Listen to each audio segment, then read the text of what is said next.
welcome back to my channel. My name's Casey and I'm a homeschooling mom to 3 boys. And if you're new here, welcome. And if you're back for another video, I'm glad you're here. I have a question for you.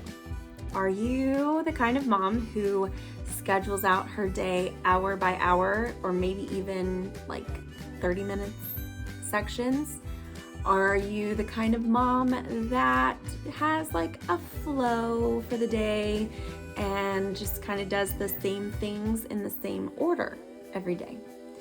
Or are you maybe in that place where you're just kind of going with whatever the day determines the flow is going to be? Maybe you have little people at home who still nap, or maybe are going through a growing phase and are cranky and clingy and just need mom right now. Maybe you started out with one, as in like a schedule, and then it turned into a flow, and then now you're flying by the seat of your pants every day. Well, you know what? That's okay. It is absolutely okay to be the mom who schedules her day by the hour. It is absolutely okay to be the mom who the day has a flow. And it is absolutely okay to be in that season where you just want to make it through the day. Because we've all been in each one of those, and we might end up revisiting one of those again. That is life. And one of the major perks of being a homeschooling family is that you can roll with those punches and be flexible and adjustable. Sometimes that's kind of hard to do, especially if you are by nature a scheduler and find yourself having to flow with the day. I get it, that can be a huge upset, but I just want to tell you, it's okay, and it's gonna be okay. And it's just a season. For everything there is a season. And you may find yourself growing into one way or the other depending on that season. But I wanted to share with you what is working for us right now. I have tried to be the schedule by the hour mom. It doesn't work. I have tried to be the go with the flow mom, or I've found myself in that season and just doing the best I can every day to get the things needed to be done. And if they happen, great. And if not, tomorrow's a new day. Right now, I would say that at the time I filmed this video, we are comfortably in that season where we can have a routine. So doing the same things each day in the same order so that there is that continuity and the kids know what to expect. But also, if things change or something pops up, it's not gonna completely blow our week either. So there's like margin for flexibility in there, if that makes sense. I did go so far as to write this all out in a daily routine, and it goes in our kids' binder so that they can they know what's expected. Then they just do the next thing, and if they're waiting on me, they know, okay, I can do the next thing that I can do on my own while I wait for mom to be available.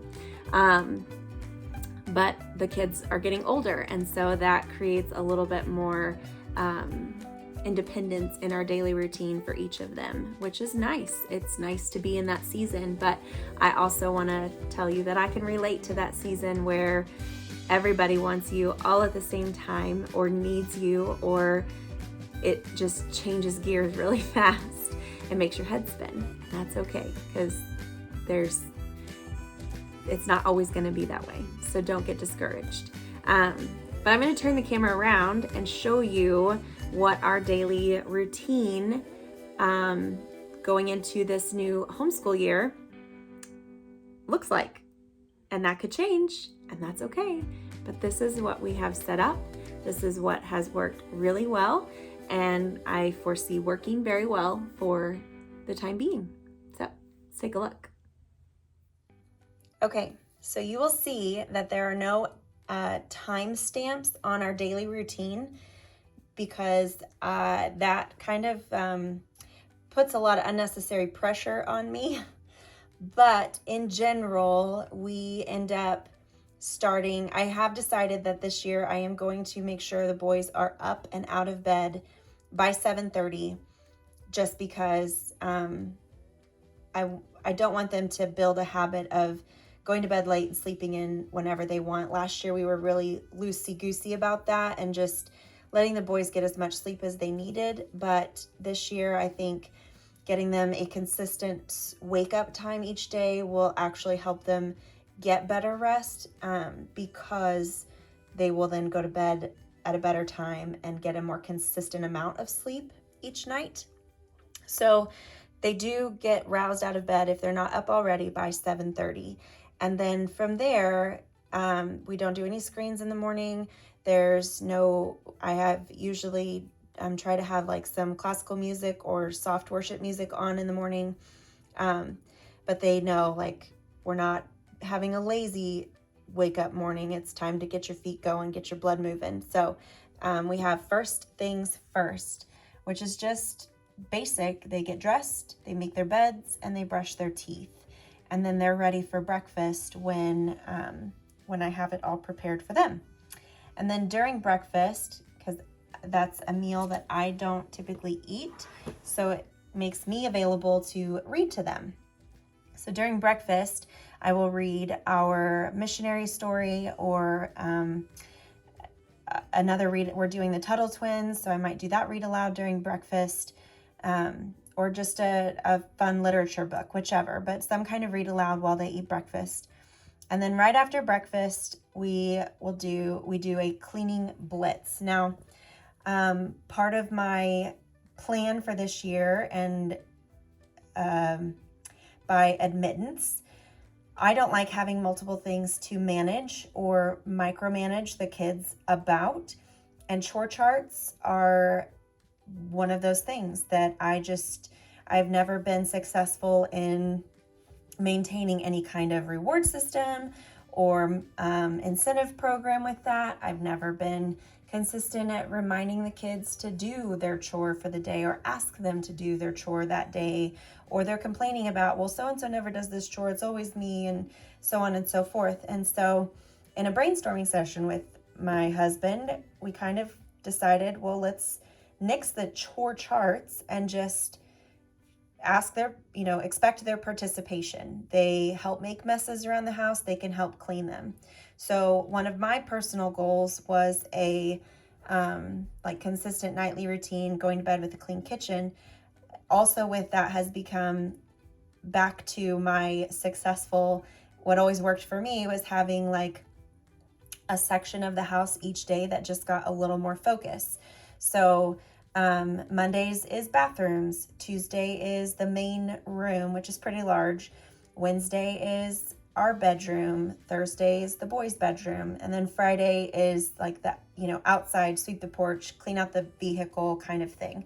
And so instead of trying to divvy up certain chores for each of the kids, we're just gonna do it all together. So Monday's bathrooms, I'll delegate, one of you empty the trash cans, one of you spray down the counters, one of you sweep the floor, one of you mop the floor, one of you clean the shower. And in all of 20 minutes, we can have both bathrooms completely clean and spotless with a deep clean, no big deal. And then just do that each day through the week. So we set a timer, we turn up some music, have a good time, and get those done, and we do it all together. Then from there, we go back to the table for our family worship. We read a chapter of the Bible, we discuss it, we sing hymns, we pray for the day. And then the kids move on to their individual subjects.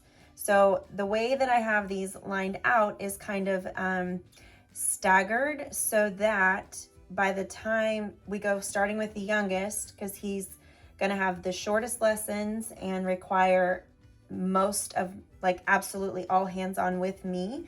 And so I start with him. He gets going in his handwriting book, and then we read the Bible together. And then we do his math lesson, then his language arts lesson, and then he gets to go on to do some quiet reading and independent play. While he's doing that, Then over here, our middle son is working in his discipleship book, which some of it is independent. And then his handwriting, he can do independent. Silent reading, he can do that independently. So he's doing these things while I am over here working with our youngest on his stuff. And then he goes off to do his play while we do language arts, math, and then he goes on to typing, which is independent, but I get him set up with. And then while he's doing this and then we're doing this, our oldest is independent over here with his Bible. He's doing the Bible recap with me also. And so he'll do his reading and listening to the recap, and then his math lesson, which is fully independent unless he has a question. Then he goes into his typing and then writing in his journal and his silent reading. And by the time he's done with all that, I'm well done over here and he's ready for the computer. And then he and I do his language arts together, which requires like dictation and reading, shared reading, which I love. And then he can wrap up with his handwriting. And this pretty well fills our morning hours. If there's any time left over, they just get to go outside and play or play Legos, do whatever they want to do until lunch. And then same thing, we'll eat our meal, maybe with some read alouds together, or we go right into our read alouds and family subjects. And these just alternate. So Monday we do science together. My husband is usually off on Mondays, and he is the botany whiz. That is his wheelhouse of knowledge and passion. And so he gets to share that with the kids the first day of the week, which he's off, and does that first lesson. Then Tuesday we pick up our history, Wednesday back to science, Thursday history, and then Friday we wrap up any projects or experiments and do some read alouds in that time frame together there, or possibly an extra science lesson or an extra history lesson if we so choose. But that is how I have lined out our routine, flow, whatever you'd like to call it. I am not slave to a timer or a by the hour type setting. My goal is that we are consistent, that the kids know what's expected so that they will be more flexible in, okay, I know that I can do this thing while I wait for mom, so on and so forth. But that's what we've got lined out. We started the year with this flipped. We started with family subjects first and then independent subjects. And it was like the younger ones were just too mentally overloaded to try to sit and focus on their independent subjects after I'd filled up their heads with history or science that day. And so we flipped it and did independent subjects first before lunch and then family subjects later. This is also nice because if we do want to go do something in the afternoon, or we have doctor's appointments or errands or whatever, this can be enjoyed in the evening hours also, because we're doing it all together. And if we want to wait for dad to get home on Wednesdays we have church, but for a history lesson or whatever, I'm okay with that remaining a little flexible. But the main focus on getting these independent subjects done, putting those in the morning hours, is definitely a bonus for us. That's what works for us. So that's a look at what our daily routine looks like for starting our school year 2021-2022, and is going really well. I would love to know where you're at. What season are you? Are you the schedule by the hour mom? Are you the daily flow mom? Are you the I just want to make it through the day mom? Drop a comment below and let me know. And I look forward to hearing from you. Don't forget to like and subscribe. We appreciate that for our channel. Have a great day.